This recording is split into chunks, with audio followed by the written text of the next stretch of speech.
Hey guys, I'm Bond from Rebel Off-Road, and welcome to the Alabama Hills. It's great out here. We're here this morning taking some photographs, of course, and doing a bit of overlanding ourselves. Rebel Off-Road has been around since 2010, and while we're mostly into building Jeeps, with this new Gladiator that's come on board, my background is actually overlanding. So outside of the rock crawling that I've been doing, kind of getting back to the roots of where I come from, and that's doing some overland travel and exploration, as we like to call it. Give you a little bit of background on me.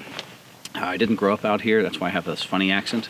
I grew up in South Africa. I'm Irish, but I grew up in South Africa. And when I was 16, I moved here, and then when I was around 22, 23, I moved to Australia. And I did a lot of travel in the outback of Australia, as well as in Africa too. And over there it's just called travel. It's not so much overlanding, because no matter where you're going, you have these huge big distances. And give you some idea, picture traveling from, let's say, Los Angeles the whole way out to Chicago, or even past there, and not really coming across any city, because there is no city in the middle of Australia. There's a couple of towns, 12 people live in this town, 300 people live in that town, and that's a big town, 300 people. So the distances that you're doing, all of it is overlanding. When we're doing those trips, you have to prep your vehicle based on which trip you're doing. I've done 3-week trips, I've done 6-week trips, and it's important to choose the right equipment, obviously, for what you're doing and for that particular trip. It's also important to know how to set up camp and tear down camp every single day, because you're traveling every day. So in the evening times, you've got to set up camp pretty fast, and in the morning times, you've got to break it down and get going again. We usually travel in convoys over there because the distances are so vast. Very important to use good radios. On these vehicles we use, you can use UHF and VHF radios. They're much better than a CB. A CB is good for line of sight, but quite frankly, that's all it's good for. You need to actually get some distance, especially when you get some distance between the vehicles, to try and keep some of the dust down when you're traveling through the outback. Same thing kind of goes for out here. So people say, tell us the differences between here and there. Well, obviously there's a lot more population out here, but as you can see from the scenery behind us, you can get out to these awesome places and have a great time. Still very important, though, to keep in mind is we have, and you'll see it here, we've got some desert floor, and there's some snow in those mountains over there. So although you're not traveling the massive, vast expanses without other people, when you are traveling to these particular locations, America's got like great, very tall mountains with a lot of snow, and some of the times the passes are going to be closed because of the snow. Other times you're going to be in scorching deserts. Other times you're going to be in freezing deserts, kind of like where we are right now. So you get these extremes, and it's very important to pack for those extremes, to have the right equipment for those extremes, so that it's enjoyable, because you want to have fun while you're out doing these things. You don't want to be, miserable, or have the wife and the kids upset with you, or everyone's grumpy because they're cold, or because things aren't going right, because the equipment that you chose to use is subpar. So what we would like to do is I'm going to walk you through some of the stuff that we use, that I've been using for a long time, and stuff that I trust. And this is the type of equipment when you're going to need some of this stuff, and you've got to choose the right particular, not just the brand, but how are you going to actually use it. So there's going to be a whole bunch of different brands of the stuff that we use, and we'll walk you through some of it. So let's go have a look. One of the first things, of course, is, for building an overland vehicle, you got to have somewhere to put your equipment. You're carrying more than what you ordinarily carry. So we designed this particular bed rack, call it our Explorer bed rack system. Right now it's for the Gladiator, and we're going to be coming out with it for a whole bunch of different vehicles. The biggest thing that set this apart from absolutely everything else is the fact that it's modular. So you can build it to suit your needs. We do a half height and we do a full height. This is the full height. There's some half height ones over there. But they are modular, so you can build it any way you need to carry anything that you need to carry for that particular trip. And of course you can take those particular components off and put on whatever else you might be carrying. So, on the back of mine I carry a whole bunch of different things, including a chainsaw. And we'll have a look at that here in a bit. The tables that we use, right? Now, this is a cool looking table, and it works fantastically well. It's a lifetime table, and those are the tables that we use when we go to shows. In fact, everybody that's in the industry uses lifetime tables because they're just crazy strong, and they're not going to let you down. I hate flimsy camping tables.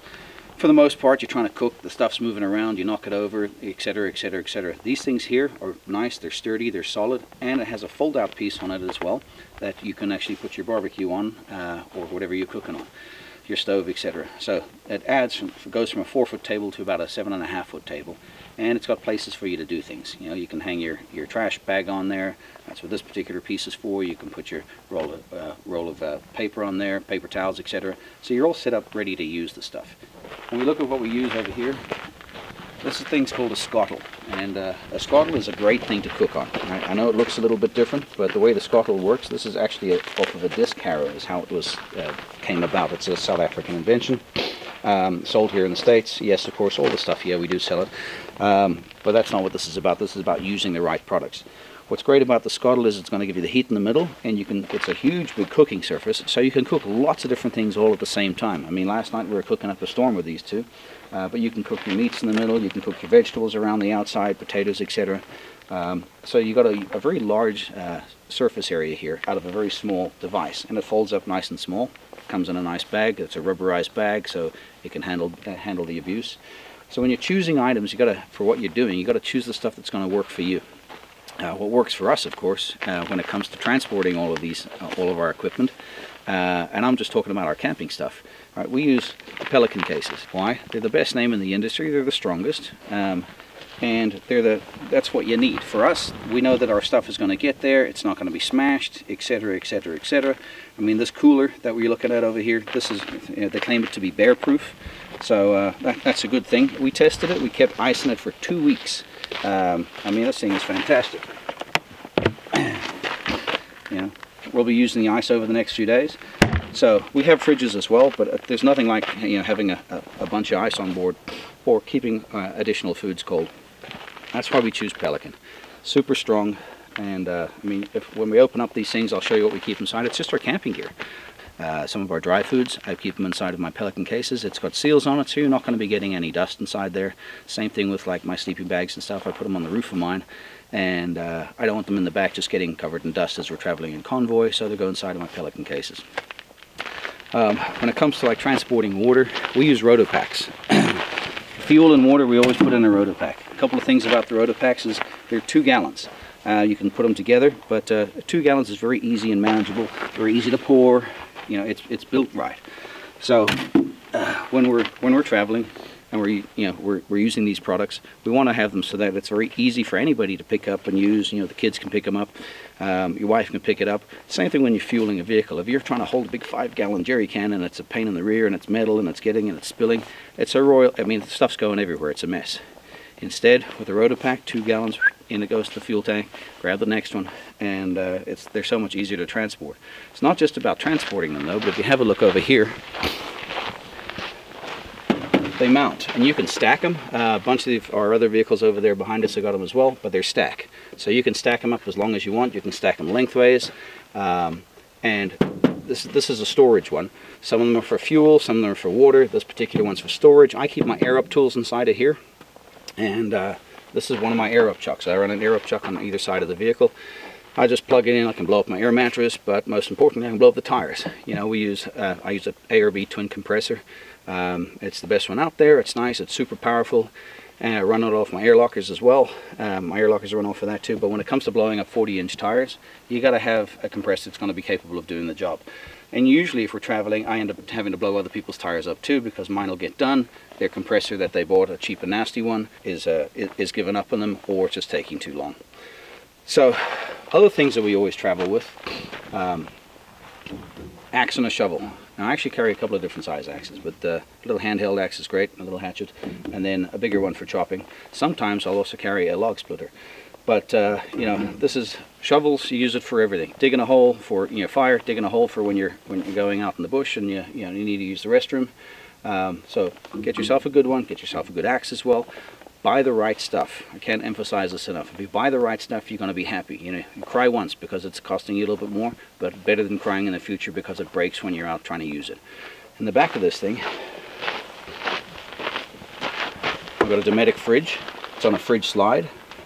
We make a few of these different products. So the fridge slide, we actually make a base so that you can mount inside your Gladiator. We'll be doing it for other vehicles as well, so that you don't have to drill it into the floor of your new vehicle. It ties off your rail system. We do a complete bed rail system if you don't have a factory bed rail. It's one of the things that we offer, one of our products. Another product that we offer is, of course, you saw the tables. Now, storing a big table is a pain in the rear, and what we chose to do was, I like the big tables, so I stick them up high. They're out of the way. You're not going to be hitting your head on them. They slide in and out. They have little clips, slide in and out,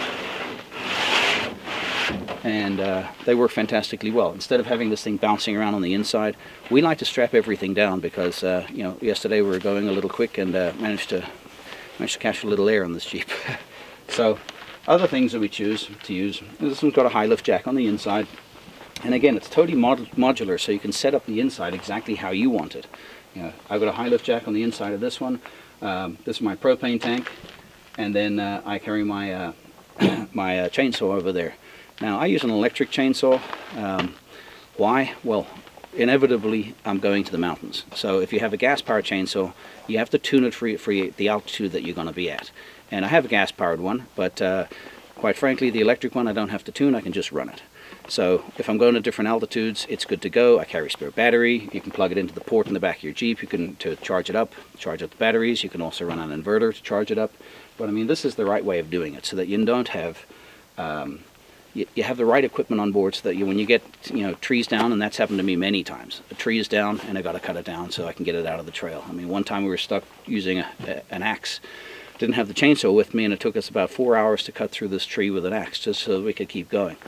Try doing that, and I had my wife and kids with me. My kids were small at the time, and here I am, and it's snowing, and actually it sucked having to do it that way. Had I had the chainsaw, would have been able to cut it up and get it off the trail and just keep going. On all these vehicles we use the Warn winches. There's something I trust. A winch is kind of like insurance. So when you need it, right? But the rest of the time it's an object sitting on the front of your vehicle. Now, winches, some of them are going to cost more than others. Buy a good winch, right? Because when you need to use this thing, it's got to work. It's got to be able to get you and your family, out of whatever situation you're in, or help get somebody else out, or help keeping you moving forward, or winching a tree, etc. out. Also, get good winch recovery equipment, because these vehicles, they're heavy. So especially after you put on big axles and so on. So when you have a heavy vehicle and you've got it under load of a winch, you need to make sure you have good recovery equipment. Not just the winch, but the accessories that go with it. The shackles that you're choosing to use, don't buy cheap and nasty shackles from the cheap store. Same thing with the snatch blocks and the pulley blocks. You want to actually get good ones that you can trust. They're not going to break on you, because when one of these things breaks, the cable can go flying and it can take people out. Ordinarily you got your family members around you too. So get the right equipment, buy the right equipment, and you're going to be a lot happier with what you actually have, and the ability to also learn how to use it. One of the things I suggest to people is get out there and actually use your equipment before going out. So even if it's in your driveway, learn how to do it. If it's in your garage or driveway, it doesn't matter. Learn how it all works. I took my Scottle home and put it in the backyard and started using it, and my wife's like, what the hell is that thing? And I had to explain to her what it was. But learn how to use the equipment before you actually need to use the equipment. Learning when you're on a trip and you have your family, trust me guys, I've done a lot of camping and a lot of off-roading and a lot of desert crossings and mountains too. The key thing is keeping the whole family happy. So learn how the stuff works. Get them involved too. Bring your kids out, bring the wife out, show her the strange objects such as the Scottle, and let them have a go trying to cook on this thing. It's fun. Learn how to use the stuff before you go. Let's have a walk over here and I'll show you some of the other vehicles. So you'll notice on all of our vehicles we're running, when it comes to lighting, we're running KC lights. They make a whole host of different lights. I like the KC lights because of all the different ones you can use. I've got side lights on some of them, so when you're setting up camp I can switch them on. They're not overly bright, so that they're blinding you all the time. On the fronts we run the Pro 6s. That gives us a ton of light going forward. So when you're looking at these vehicles, again, we choose the products that are going to fit what our needs are, and you've got to tell the guys to do the same thing. When it comes to rooftop tents, we've got a couple of different ones on here.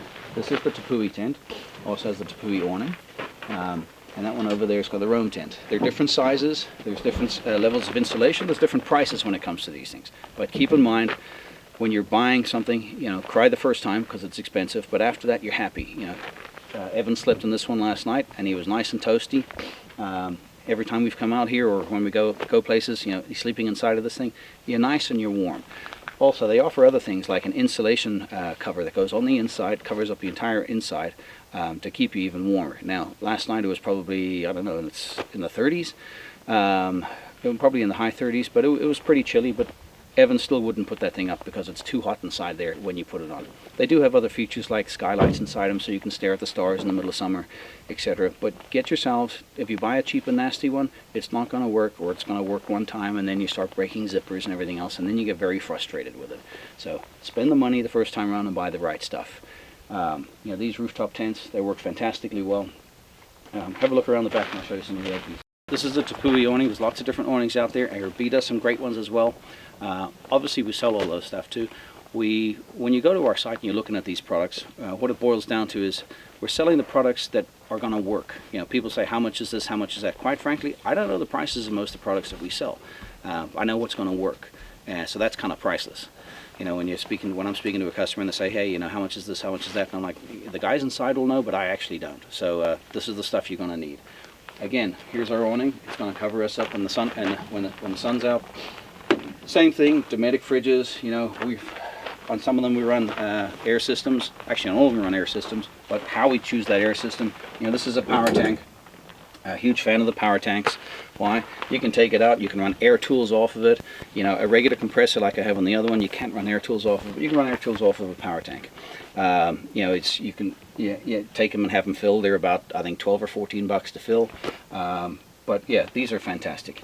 Other things that you got to have on board, you know, in the back of this one, you're going to see we have a quick pull release for the fire extinguisher. The reason we mount it over here, everything's thought out. So the reason we mount it over here, because you can actually get to it. If it's buried further in the back, you're not going to be able to get to it. So it's very important, if there was something going on with the fire, if somebody spilled the oil, you know, now there's a fire going, you need to be able to grab it, or if something happens to your vehicle. Usually a fire is going to break out on the front of the vehicle. It's not going to be breaking out right at the back of your tailgate, so you can get to your fire extinguisher. So you know, spend some money getting a good fire extinguisher, and a decent sized one. We actually carry a few of them. Each vehicle's got them. Some of them we actually put on too, just to be safe. And also, we're usually traveling with groups of people and taking them out, and they don't always have the same equipment or the right equipment. So very important to have the again, having the right equipment. Here's another table slide for you. Now we're utilizing the tables over there. But our racks, this is our half rack. It's totally modular, like I said, and you can strap the products on the inside, on the outside. Here's another rotor pack. That's got air up tools on it as well. This here, axe and shovel holders. You know, there's ski attachments. There's snowboard attachments. We sell it all. These are the Rider ones. We love them. They're nice. They're strong. They're very easy to utilize. Spin them off, take them off, and they hold them nice and firm, so nothing's coming loose, nothing's rattling around. You know, you're traveling off-road and down dirt roads and corrugations in the roads, you don't want the stuff rattling around. So you've got to put on, again, the right products. When you look at the vehicles that we have, you know, the sliders, for instance, on these things, these vehicles are kind of tall. These are all on 40s. You don't need 40s, but all of ours are on 40s that you see here. But having to climb in and out of it, you know, this is a step and a slider built into it. You can climb in and out very easily. Again, like I said, with Pelican cases, you can see all of the stuff getting covered in dirt and grime and dust and everything else, but whatever you put inside that case is not going to be affected because there's a rubber seal going around the outside. Yes, they cost a little bit of money to buy a Pelican case, but as you can see, we utilize these things. So here's one of our other power tanks in the back of this. It's a much larger power tank. You choose what size is going to be right for your needs. If you're running big 40-inch tires, obviously a bigger tank is going to, you know, you want to be able to fill the tires up, you know, 3 or 4 times before having to have the power tank redone. Again, you can see where we put the fire extinguishers. We do travel with sand tracks. There's a bunch of different brands out there. ARB does some. They're the treads. You know, this is what, as you see them set up. You can put them on the inside, the outside, wherever you want to put them. The other thing we put on this one is a little bit a charging port. We're on the fridge off of it too, but my phone's charging up because out here in the cold weather it died. I want to show you guys a new product that's going to be coming out. So when you're trying to climb up to get into your tent or set up your tent, this is a step that you can actually step on. You climb across. You can get up to your stuff. You can come from this side. Obviously, people are going to say, hey, what about smacking it? Well, we'll tuck it away. And if you're to film underneath there, it's totally flat underneath there. You can't catch that step. So super cool. Hasn't been released yet. We do help a lot of the manufacturers develop some of the products or test some of the products that you see here. We also have sway bars like the Jock sway bars. So this here is one of the products that we're testing. This is a Jock This is an anti-rock. It's a rear sway bar. Normally the Gladiator has got the sway bar down, hangs down really low off the axle. What this one here does is a whole bunch of things. Number one is it's going to move it way out of the way, so you're not going to be smacking it, you're not going to be running into rocks. And the other piece that it's going to do is, it is a sway bar, so it's going to control the amount of sway that your vehicle has. The other thing it does is it gives you lots of wheel travel. One of the benefits of having the Jock sway bars, and I run them on the front and on the back, this is the prototype one on the back of this, is it allows you to get a lot of articulation but still maintain control. You know, a lot of people think you buy a Rubicon Jeep and you push disconnect on the sway bar and now you can go anywhere. When it's disconnected, the problem is that that's great for most people. When you become a little bit more advanced and you're driving on more on tougher terrain, you want to have some type of a sway bar on there to control the amount of body roll and the amount of pitch that your body's going to have. So that's what the Jocks are going to do. This is what we call our Dss Kit from Rebel Off-Road. It's our dual shock kit. You're running a coilover and a triple bypass shock. The coilover is a 2.5, so is the triple bypass, and basically those tubes let you tune your suspension based on what you're going to be doing, the terrain you're going to be on, the weight of your vehicle is going to come into effect, how much tire pressure you're running, so it lets you really dial it in. And basically, this is race-proven technology. We use them on the Jeeps. This here is a Curry F9. It's a fabricated 9-inch housing, and this is a prototype, but it's just about ready to be released for the Jeep Gladiator. It's fabricated, it looks gorgeous, but what's great about it is it's based on a Ford 9-inch, so you actually have a removable center section. Makes it very easy to change gears. There's lots of different ratios available. It's a low pinion, so it's super strong. We run a low pinion on the Gladiators because they are trucks, and you want to have it, you're actually on the drive side of the gear.